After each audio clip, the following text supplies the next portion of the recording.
Dr. Zakir Naik, allow me to read to you about your comments about the people of the book only limited to the Jews and Christians. This is a commentary by Prof. Hashim Kamali. I think he's quite an authority in Sharia. It's based on the verse of the Quran.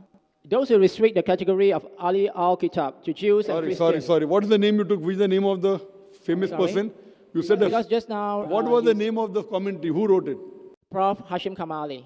Hashim Kamali, I haven't heard of him. First time I'm hearing. Yeah, please Google him. No, you said he's very famous. He's the chairman of Institute of Advanced Islamic Study in Malaysia.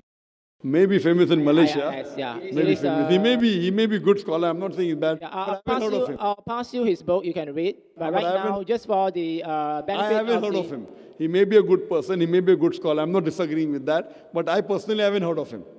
Yes, you can read the commentary. Okay, this is based on the Quran. He says that those who restrict the category of Ali al-Kitab to the Jews and Christians quote in authority the Quran, chapter 6, verse 156, which declares that books were revealed to two groups before, but the context where this phrase occurs actually questions rather than endorses the spirit of such limitation. Let us briefly examine the context. The verse, chapter 6, verse 156, immediately follows two other verses, one of which affirms the veracity of the Torah that contain guidance and light. The succeeding verse refers to the Quran itself as the blessed book, Kitabun Mubarakun, and an authoritative source. And then comes the verse 156.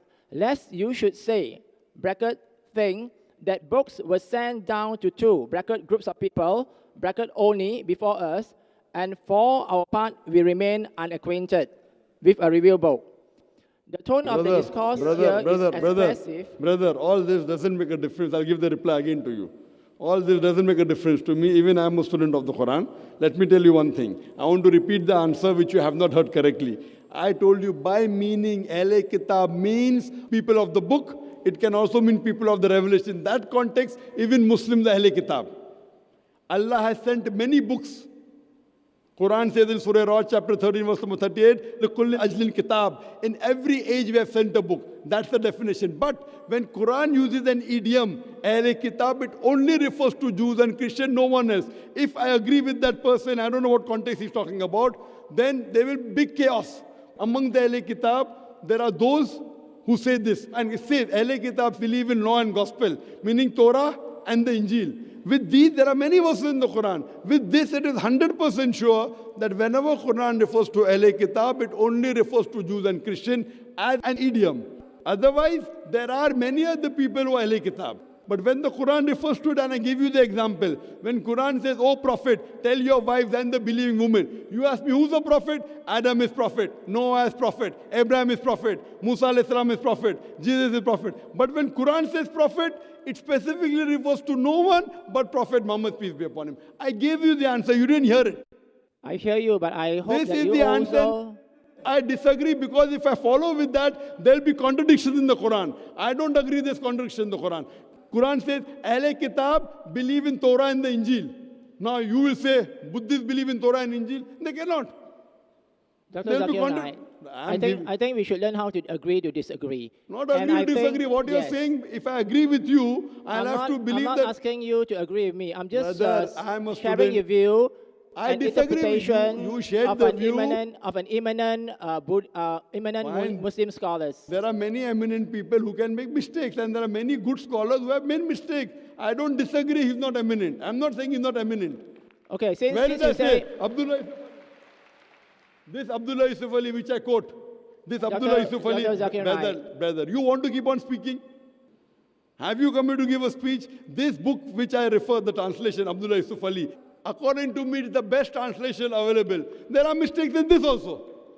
Just because it's best, it doesn't mean because human beings are bound to make mistakes. I'm a human being, I can also make a mistake. But the point to be noted is, when we do research, if we find one mistake, I don't reject everything, because he then claimed to be God. This translation is one of the best translations. Even this translation has got mistakes. So what we have to realize, that a human being cannot be perfect. So that person may be eminent, but I disagree with his interpretation. You and I disagree. So why are you coming and harping again today? I've given you reason why I disagree. What do you have to do? Okay, fine. This verse of the Quran, interpret this way. You have to counter my argument. You're not countering, you're reading from the book. Reading from the book is a waste of time for us and for everyone, because I've given you quotation from the Quran which says about Ahle Kitab and refers to Jews and Christians only. It's talking about Torah. This is also from the Quran, and it states that actually you should have an open interpretation. And can I ask you a question, Dr. Zakir? Are you also a human? Of course I'm a human. So are you also bound to make mistakes? I can make, but to prove I made a mistake, you have to prove where my mistake is. That is why I state to you from a commentary from an eminent Muslim scholar, not from my own interpretation. But that eminent is not matching with the Quran. My interpretation, what I'm talking, is based on the Quran. And majority of the scholars, Jumhur scholars of Islam believe Ahle Kitab means only Jews and Christians. There are so many Ibn Taymiyyah. I can name 20, you're quoting one, which I have never heard of. Ibn Taymiyyah, you read Ibn Qasir, you read Tabari, all of them say Ahle Kitab. What you have to realize, I'm quoting Tabari, I'm quoting Ibn Qasir.